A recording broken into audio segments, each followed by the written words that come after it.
तो आदाब, नमस्कार, गुड इवनिंग, सत श्री अकाल। एक बार फिर आप तमाम लोगों का स्वागत है क्राइम तक की कहानी के इस एपिसोड में। उम्मीद है पूरी फैमिली अच्छी होगी, अपना ख्याल रख रही होगी। आज तो जय हिंद गाइज एक और आज नई स्टोरी लेके आ गया हूँ आपके लिए। तो चलिए स्टोरी स्टार्ट करते हैं। आज से 18 साल पुरानी एक कहानी, और अगर मैं अपनी रिपोर्टिंग की बात करूं तो शायद 2-4 ऐसी खबरें हैं जो दिल के बेहद करीब हैं, उनमें से एक ये है। अब आते हैं आज की कहानी के ऊपर। 18 साल पुरानी कहानी। तब मैं दफ्तर में था, एक खबर आई कि राजस्थान के एक गांव में एक बारात आने वाली है।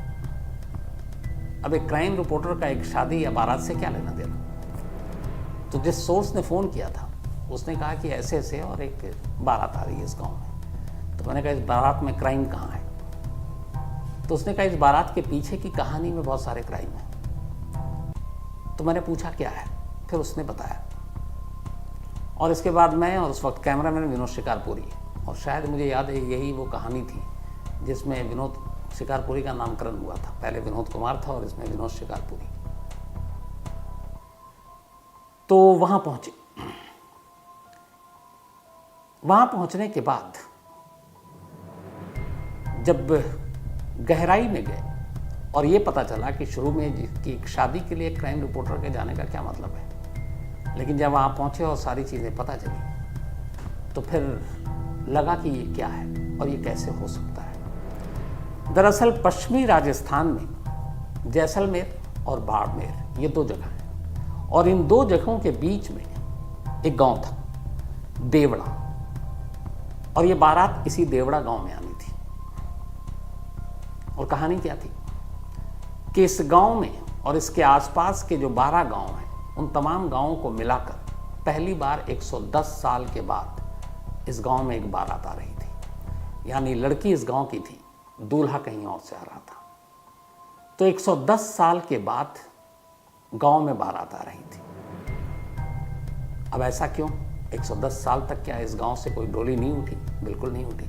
बल्कि इस गांव को छोड़िए, इसके आसपास के 8-10-12 गांव में कभी डोली नहीं उठी। तो फिर यहाँ जिंदगी, समाज, सोसाइटी, परिवार, रिश्ता, ये सब कैसे चल रहा था और क्यों नहीं उठी? यही कहानी थी, और इस कहानी के पीछे क्राइम था। तो पहले कहानी और फिर इस कहानी के साथ जुड़े हुए बहुत सारे किस्से भी हैं। तो वहां पहुंचे तो पता चला कि देवड़ा में जसवंत नाम की एक लड़की है। उस लड़की की डोली उठनी है और बारात दूसरी जगह से आ रहा है, और जो आ रहा है वो भी सरकारी अफसर है, और ये लड़की भी सरकारी नौकर, पढ़ लिख कर। तो दोनों की शादी थी। जसवंत के पिता इंदर सिंह उनसे मिला। सबसे पहले जिस सोर्स ने ले गया जसवंत के घर पर, उस घर के बाहर एक चिन्ह कहें या कोई एक निशान कहें, एक फोटो फ्रेम टाइप कुछ टंगा हुआ था। तो मैंने पूछा कि ये अजीब सा था, वो कुछ डिफरेंट, कहीं देखा नहीं था। तो मैंने पूछा ये क्या है? तो पता चला कि ये वो निशानी है, ये जो तस्वीर टाइप की टंगी हुई चीज मेन दरवाजे के ऊपर, ये इस बात की गवाही है कि इस घर से कोई डोली उठने वाली है, यानी इस घर में कोई शादी है। और ये तस्वीर 110 साल के बाद लगी है। 110 साल बच्चों की बारात आ रही थी। तो ये शादी हुई, लड़की विदा हुई, जसवंत अपने ससुराल चली गई, लोग खुश, और 110 साल का सूना एक तरह से खत्म हुआ इस शादी के साथ। अब 110 साल का राज क्या था? क्यों यहाँ से कभी कोई बारात यहाँ नहीं आई, यहाँ से कभी कोई डोली नहीं गई? इसके बाद फिर ये कहानी शुरू हुआ। एक अलग अलग कैरेक्टर से जाकर मिला है। उसके बाद सबसे बात की, फिर पुलिस से मिला, हिस्टोरियन से मिला, उस इलाके के पुराने लोगों से मिला। सबसे मिलने के बाद जो कहानी सामने आई वो ये थी कि इस इलाके में असल में बेटियों को पैदा होते ही मार दिया जाता था। एक पुरानी परंपरा थी, फिर बाद में अभिशाप बन गई, फिर दहेज की वजह से कुछ चीज़ें हुई।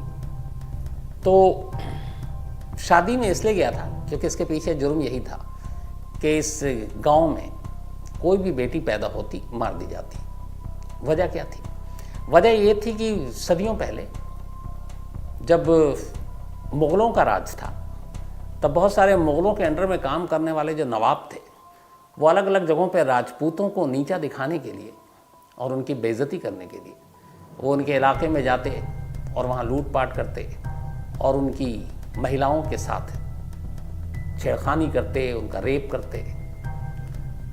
तो अब जब ये सारी चीज़ें बढ़ने लगी तो इस गांव में ये हुआ कि यहाँ पे भी कुछ इस तरह की चीज़ें हो रही हैं, मुग़लों के नवाब इस तरीके की हरकत कर रहे हैं। तो लोग इतने खुददार थे कि उन्होंने कहा कि इससे पहले कि मुग़लों की नवाबों के हाथों उनकी बहू बेटियाँ पड़े, वो खुद कुएं में कूद जाती थी और उनके हाथ नहीं रखती थी।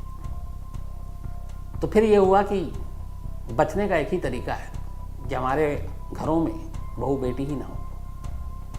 इसके बाद धीरे धीरे अब ये हुआ कि बेटी पैदा होगी, बड़ी होगी, फिर दुश्मनों की नज़र पड़ेगी, तो अब लोगों ने बेटियों को मारना शुरू कर दिया।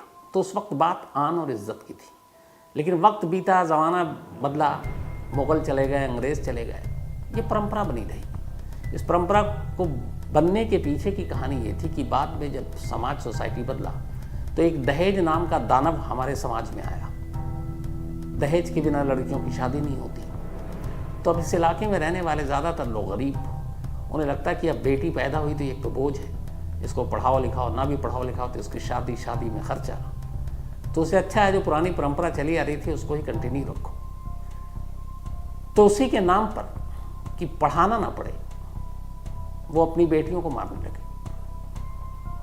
और उसी चक्कर में इस गांव में कोई बेटियां ही नहीं थी। जब बेटियां ही नहीं तो डोली कहाँ से उठेगी? तो फिर 110 साल बाद ये डोली कैसे उठी?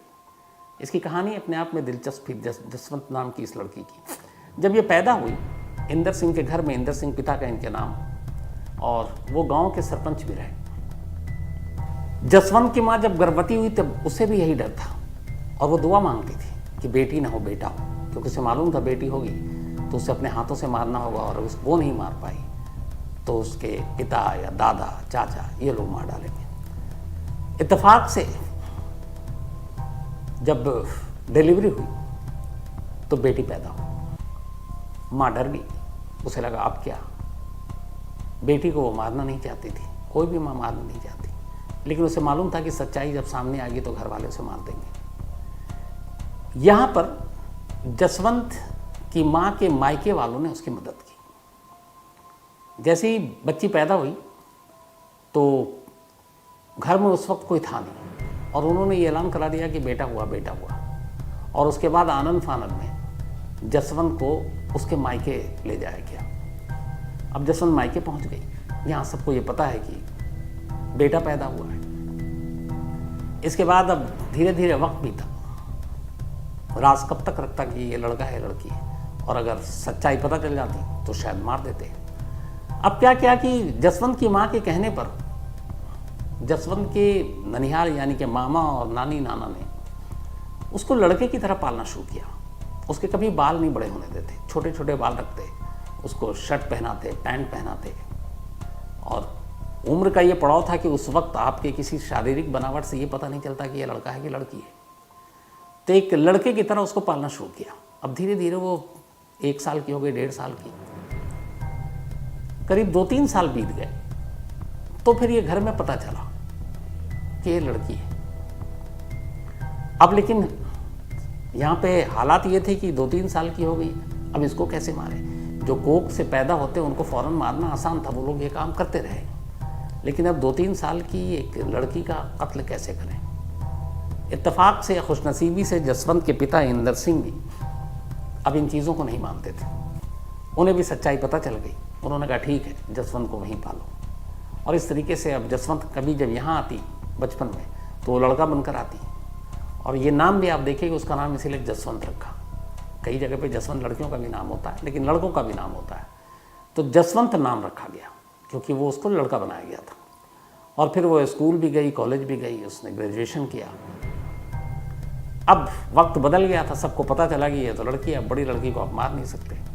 तो इसीलिए फिर उसके बाद 110 साल बाद उस गांव में बारात आई और जसवंत की धूमधाम से शादी हुई। और जसवंत इसलिए बच गई थी। ये कहानी का एक पहलू था। कहानी का दूसरा पहलू था ये कि जब इस स्टोरी को करते करते हम लोग उस इलाके में घूमे, उसके आसपास में बहुत सारे गांव थे। देवड़ा के अलावा तेज मालता, माढ़ा, रासला, डोंगी, मुलाण और ऐसे ना मालूम कितने गांव। और ये सारे रेतीले इलाके हैं, रेत है, रेगिस्तान है। तो ऐसे एक गांव में पहुंचा, वहाँ गए तो वहाँ का जो मंजर था वो अजीब था। बहुत सारे लोग एक जगह पर इकट्ठे आपस में गप्पे मार रहे थे, और सब बुजुर्ग, उनमें से किसी की उम्र 60 साल से नीचे की नहीं होगी। तो उनसे बात करनी शुरू की। तो थोड़ी देर के बाद, बातचीत के बाद पता चला कि वो सब के सब कुंवारे हैं। तो अब 1, 2, 3 समझ में आती है बात, पर अगर 15-20 लोग इकट्ठे हैं और सारे के सारे से आप पूछ रहे हैं और सभी कह रहे हैं हमारी तो शादी नहीं हुई, फिर उनसे पूछना शुरू किया तो बोले आपका मन नहीं था? बोले बहुत शौक है शादी करने का, हमें तो अफसोस है कि हमारी, अब तो हम 60 के हो गए, हमारी शादी नहीं। तो मैंने कहा आपने शादी क्यों नहीं की? बोले लड़की हो तब तो शादी करें। मैंने कहा मतलब? तो उन्होंने कहा कि आसपास के किसी गांव में लड़कियां ही नहीं हैं, क्योंकि बेटियों को सब मार देते हैं, और उनमें से हम सब भी लोग हैं जिन्होंने अपने अपने फैमिली के यहाँ जब बेटियां पैदा हुई तो उनको मारने का हुक्म दिया। लेकिन अब जब आप बेटियों को मारने लगेंगे तो फिर और सिर्फ बेटा पैदा करेंगे तो वंश को आगे बढ़ाने के लिए फिर लड़कियां कहाँ से लाएंगे, शादियां कैसे होंगी? इन चीज़ों का एहसास इन्हें बहुत बाद में हुआ। तो वो गांव मिला जो सिर्फ कुंवारों का गांव था, वहाँ कोई नहीं किसी की शादी हुई थी। फिर आगे बढ़े तो कुछ लोग मिले, उनको भरोसे में लिया, एक NGO भी चलाते हैं, उनके साथ भी रहा। फिर एक दाई से मुलाकात हुई, पुलिस से मुलाकात हुई, तो पूरी कहानी समझ में आई। होता ये था कि पहले लोक लाज के लिए और फिर दहेज की डर की वजह से कि ये हुआ कि बेटियों को क्यों पैदा किया जाए, शादी ब्याह में बहुत खर्च होगा, तो अच्छा है जो पुरानी परंपरा चली आ रही है चुपचाप से मार दो, यहाँ पे तो कोई कुछ कहता भी नहीं है, क्योंकि इस इलाके में सबको पता है अघोषित तौर पर कि बेटियां पैदा होंगी तो मारी जाएंगी। बट कैसे मारती थी और उन बेटियों को क्या करते थे फिर? तो पता चला बेटियों को मारने के 2, 3, 4 तरीके थे। एक तो जैसे ही कोई भी महिला गर्भवती हुई तो उसको पहला हुक्म था कि बेटा हुआ तो ठीक, बेटी हुई तो तू अपने हाथ से उसका गला दबा देना या मार देना, वरना फिर हम लोगों को मारना पड़ेगा। तो कैसे मारते थे? जैसे एक बेटी पैदा हुई तो उसको मारने के जो तरीके थे वो अलग अलग थे। पहली चीज़ करते थे कि कोई वजनी तकिया, भारी तकिया, एकदम जो भी कोख से जन्म लिए उसके मुंह पर रख देते थे, नाक बंद मुंह बंद, सांस ले नहीं पा रही है, 5 मिनट तकिया रखा, बच्ची ने दम तोड़ दिया। अब वो पकड़ में भी नहीं आएंगी, क्यों भाई? बच्ची मरी हुई पैदा हुई थी। क्योंकि ये सब कुछ ऐसा नहीं है कि बाद में करते थे, डिलीवरी हुई, ये दिख गया कि ये लड़की है, ये उसी वक्त का खेल होता है। तो एक तरीका ये। दूसरा तरीका, पूरे राजस्थान में एक अमल नाम से एक चीज़ आती है, अमल मतलब अफीम। वहाँ पे बहुत सारे इलाके आज भी ऐसे हैं जहाँ आप घर में जाएंगे तो वहाँ आपका स्वागत, जैसे बहुत सारे लोग अलग अलग तरीके से करते हैं, वहाँ अमल से करते हैं। अमल का मतलब ये है कि वो एक लोटा में एक चम्मच होगा और उसमें अफीम घोलकर पानी के साथ, और आप जाएंगे और आप अपना हाथ आगे ऐसे करेंगे और वो एक चम्मच आपको देंगे और आप वो हाथ से पिएंगे। और ये अमल मैंने पूर्व विदेश मंत्री जसवंत सिंह, याद होंगे आपको नाम, मैंने अपनी आँखों से देखा जब मैं राजस्थान में था। वो भी परंपरा के ख़िलाफ़ नहीं जा सकते थे, जबकि अफीम आपको पता है अपराध है, लेकिन वहाँ ये कल्चर है, मतलब वहाँ के समाज का हिस्सा है ये, मेहमानों का स्वागत करने का। तो क्या करते कि जब बच्ची पैदा हुई तो 1 चम्मच अफीम घोलकर उसके मुंह में डाल दिया। अब बच्ची जो अभी कोख से बाहर निकली, उसको अफीम का डोज, बच्ची मर गई। ये 2 तरीका हुआ, तकिया वजनी रखकर, दूसरा अफीम। तीसरा, चूँकि वहाँ आसपास पूरा रेतीला इलाका है, तो वो क्या करते कि कुछ पोटली बना देते रेत का, और पोटली करीब आधा 1 किलो का कर देते और उस पोटली को फिर उसके नाक या मुंह पर रख देते। सांस ले नहीं पाएंगी, मर जाती। चौथा तरीका ये था कि वो रेत ले आते और उसके नाक या मुंह में डाल देते, तो जब रेत नाक और मुंह में जाएगा तो फिर आप सांस नहीं ले पाएंगे, बच्ची मर जाती। और इसी तरीके से ये सारी चीज़ें होती। अगर माँ ने मारा तो ठीक, नहीं तो वहाँ दूसरा ये था कि उस वक्त तक, ये 2005 की बात बता रहा हूँ, इस पूरे इलाके में, इस आसपास के 8, 10, 12 गाँव में चलन ये था कि जब भी कोई गर्भवती होती तो वहाँ कोई सरकारी अस्पताल डिलीवरी के लिए नहीं जाता था। पूरे इलाके में दाई का सिस्टम था। आप में से पता नहीं कितने लोग, बहुत सारे पुराने लोग जानते होंगे, पहले अस्पतालों में डिलीवरी नहीं हुआ करते थे। हर मोहल्ले में, गांव में दाई एक हुआ करती थी जो एक्सपर्ट्स होती थी डिलीवरी कराने की, तो उसको दाई अम्मा कहा जाता था। तो इस इलाके में भी दाई हुआ करती थी, और दाई को पहले से ये हुक्म होता था, उसे मालूम है कि इस जगह पर एक महिला है जो गर्भवती है, अब उसे पता है इसकी डिलीवरी होनी है। जब दर्द उठा और डिलीवरी का वक्त आया, दाई माँ को बुलाया गया। जब दाई माँ जा रही है उसकी डिलीवरी कराने, तो यहाँ पहले से ही हुक्म है, बेटा हुआ तो ठीक, बेटी हुई तो अगर माँ ने नहीं मारा तो तुम्हें मारना है, और दाई की ये मजबूरी है कि उसे मारना है। तो दाई भी इसी तरीके से मारती। यही जो 4-5 चीज़ तरीके बताया, वजनी तकिया रखना, रेत या मुंह में डाल देना, या फिर पोटली बनाकर नाक पे रख देना, अफीम का डोज दे देना, चम्मच में मिलाकर मुंह में डाल देना। तो इस तरीके से मार देते। मारने के बाद क्या करते कि आसपास में उस एक जगह पे गया था, जो वहाँ के एक लोकल रिपोर्टर ने बताया। उसने कहा कि ये लाशों का टीला है, एक पूरा रेगिस्तान टाइप का है, और ऊंचे ऊंचे टीले हैं, ऊंचे नीचे। वहाँ जब पहुँचा तो उसने बताया कि पता नहीं यहाँ दूर दूर तक अगर आप टीले पे नज़र डालिए, सैकड़ों बेटियों की कब्रगाह है ये। जो बच्चियाँ पैदा हुई, कोख से बाहर निकली, उसी वक्त उसको मारने के बाद इन्हीं टीलों में लाकर बालू के नीचे दबा देते और मामला ख़त्म। कभी चूँकि सभी यही करते, हर घर, कोई कभी किसी के पास, पुलिस के पास कंप्लेंट लेकर नहीं गया। सरकारी अस्पताल में डिलीवरी नहीं कराई तो सरकारी अस्पताल में रिकॉर्ड भी नहीं है।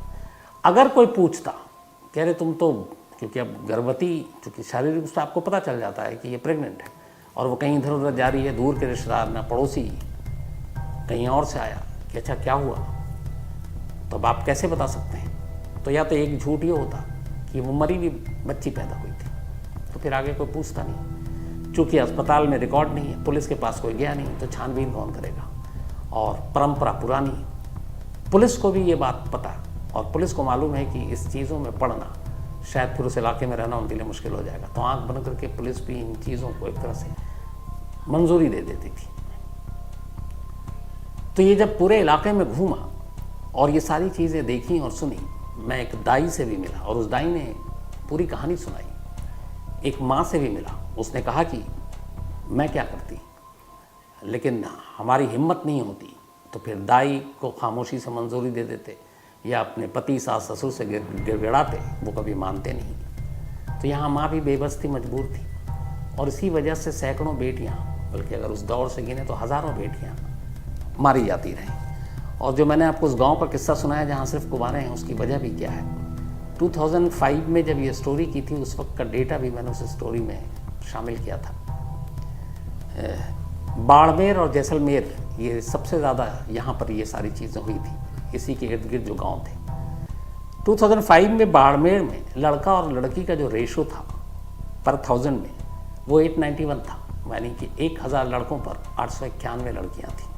तो इस हिसाब से 119 के हिस्से में कोई लड़की नहीं आएगी तो शादी नहीं हो पाएगी। जैसलमेर में 1000 लड़के पर 807 लड़कियां थी सिर्फ, मतलब यहाँ तो और भी बुरा हाल, 193 लड़कों की शादी नहीं हो सकती। जबकि उस वक्त पूरे देश में जो रेशो था लड़के और लड़कियों का, वो 927 था, 927, यानी हर 1000 लड़के पर हिंदुस्तान में 927 लड़कियाँ थीं। लेकिन यहाँ उससे भी बहुत ज़्यादा कम। तो ये पूरी स्टोरी की, और इस स्टोरी में हम लोग जब स्टोरी करने जाते हैं तो उसके साथ आप जो देखते हैं टीवी पर, उसमें जब एक रिपोर्टर सामने आता है, एक तो एंकर होता है शो का, तो इत्तेफाक से इसका एंकर भी मैं था, और एक रिपोर्टर बीच में आता है जब वो कुछ बोलता है। आपने तमाम न्यूज़ चैनल देखा होगा तो आप अंदाज़ा होगा। तो उस रिपोर्टर को जब स्क्रीन पर आकर वो 15-20 सेकंड 30 सेकंड कुछ बोलता है, तो उसको टीवी की ज़ुबान में कहते हैं PTC, यानी कि पीस टू कैमरा, कैमरे के सामने।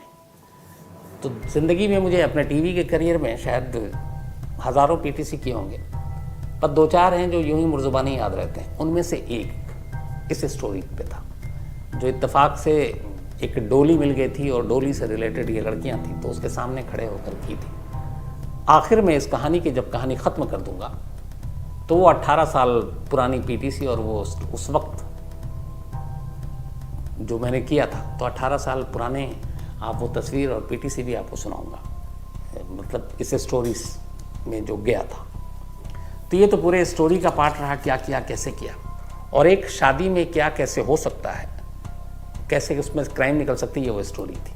अब ये हिट एंड मिस में कैसे है, तो उसकी वजह ये है कि जब इस खबर के ज़रिए राजस्थान की लड़कियों को इस तरह से मारने की बातें एक नेशनल चैनल पर आई, तो फिर बहुत सारे लोग इसमें आगे भी आए। फिर ये भी हुआ कि नहीं, इंक्वायरी भी होगी, फिर पुलिस प्रशासन भी आगे आया, NGOs भी बहुत सारे आगे आए, उसके बाद घर घर जाकर लोगों को शिक्षित करने का काम शुरू हुआ और इसको बाद में अवार्ड भी मिला इसको। तो बहुत सारे लोगों ने फिर इस पर बहुत सारे फॉलोअप किए। तो ये वो एक सोशल इशू था, बहुत ही संवेदनशील, जो अनजाने में मतलब एक शादी के ज़रिए ये पूरी अफसोसनाक कहानी सामने आई और जो फिर हम लोगों ने कवर की थी। अब इस स्टोरी के बाहर क्या हुआ?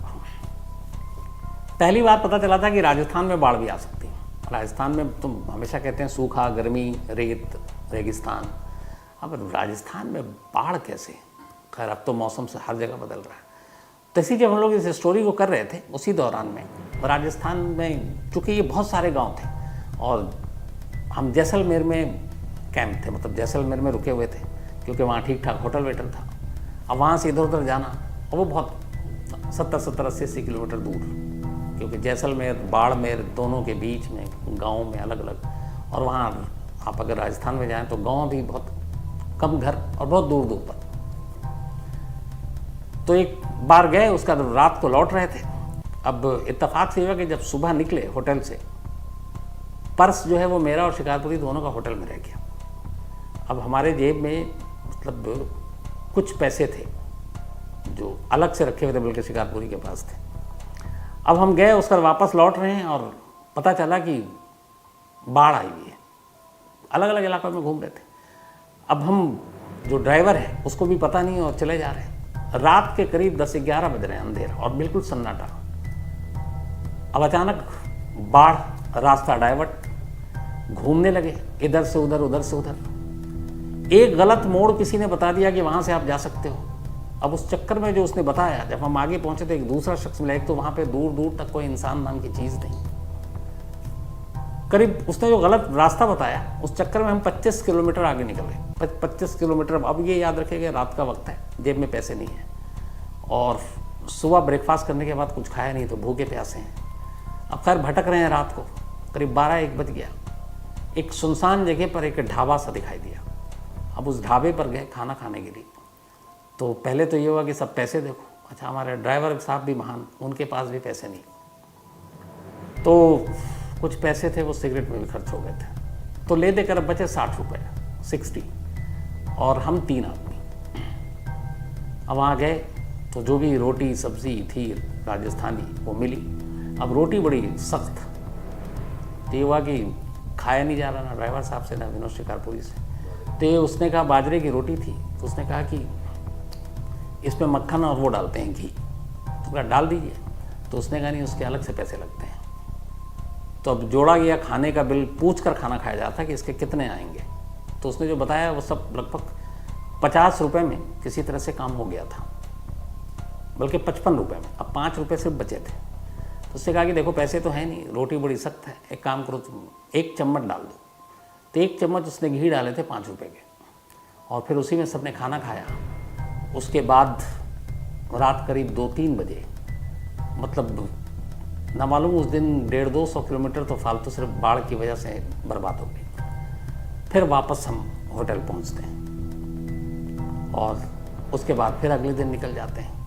इत्तेफाक से फिर जब इस स्टोरी के चक्कर में कई लोगों के घर गया दूर दराज, तो मैंने जो जसवंत सिंह का आपको किस्सा सुनाया वो सेम हम लोगों के साथ हुआ। एक घर में घुसे और हमें ये बात उस दिन तक मालूम नहीं था, क्योंकि उससे पहले की बात है। तो एक घर में गए कि जो हमारे सोर्सेज थे, तो उन्होंने एक बड़ी अच्छी सब्ज़ी खिलाई थी, फली की सब्ज़ी थी और रोटी। खाना बहुत अच्छा होता है। और लेकिन घुसते ही सबसे पहले नमस्कार प्रणाम हुआ। उसके बाद वो एक लोटा था, उन्होंने हाथ में दिया और पानी था, और हमने देखा जो हमारा लोकल सोर्स था उसने यूँ पिया। और फिर उसने कहा कि सुन भाई, ये इसी तरह मेहमानों को बुलाते हैं। तो हमने भी पिया, उसने भी पिया, और सब कुछ हो गया। हमें लगा कुछ ठीक ठाक पानी वानी है। तो बाद में पता चला था कि वो अफीम है। तो खैर वो उतना सा है, उससे कुछ होता तो है नहीं, लेकिन वो फिर उसको नाम वाम उससे पूछा तो पता चला इसको अमल कहते हैं। तो ये सारी चीज़ें हुई। फिर बाद में उसके बारे में और भी डिटेल पता चला। तो ये सब कर कराने के बाद हम दिल्ली लौटे थे। और लौटने के बाद जब ये स्टोरी की थी, तब उसके बाद जैसा मैंने आपको शुरू में कहा कि फिर बहुत सारे लोगों ने इसको नोटिस में लिया। अब की अगर बात करें, मैं अभी आप आज की कहानी सुनाने से पहले मैंने चेक किया, अब ये डेटा और आंकड़ा जो रेशो है उसमें बहुत सुधार हो गया है। और अब इन्हीं इलाकों में, जिन जिन इलाकों में मैं घूमा हूँ, अभी बहुत सारी बेटियाँ पढ़ रही हैं, खेल रही हैं, कूद रही हैं, शादियाँ हो रही हैं। और 110 साल के बाद जो 2005 में पहली डोली उठी थी वहाँ से, उसके बाद से दर्जनों डोलियाँ उठ रही हैं। तो ये एक अच्छी चीज़ हुई है और ये स्टोरी जो है वो हमेशा मेरे दिल के करीब रहेगी। तो आगे का सिलसिला जब मैं ये स्टोरी ख़त्म करूँ और पूरा ये जो विषय से कर दूँ, लास्ट में आपको वो 18 साल पहले का वो जो पीटीसी है वो आपको सुनाऊंगा। तो आज कहानी ख़त्म करूँ उससे पहले हरनूर। तो उम्मीद करता हूँ गाइस ये बहुत ही इंटरेस्टिंग स्टोरी जो कि आपको पसंद आई होगी, बिल्कुल ही आई होगी, क्योंकि बहुत ही इंटरेस्टिंग थी और सिंपल है, मुझे भी पसंद आई। तो मैं आपको मैं और ही इंटरेस्टिंग स्टोरियाँ लाते रहूँगा जो कि इंटरेस्टिंग होंगी। वो छांट के यहाँ पे इंटरेस्टिंग ही स्टोरियाँ लाता हूँ जो कि आप सुने और आपका सुनने में मन लगे। तो आप बने रहिए चैनल पे और मिलते हैं बहुत ही नेक्स्ट अच्छी इंटरेस्टिंग स्टोरी के साथ। तब तक के लिए जय हिंद।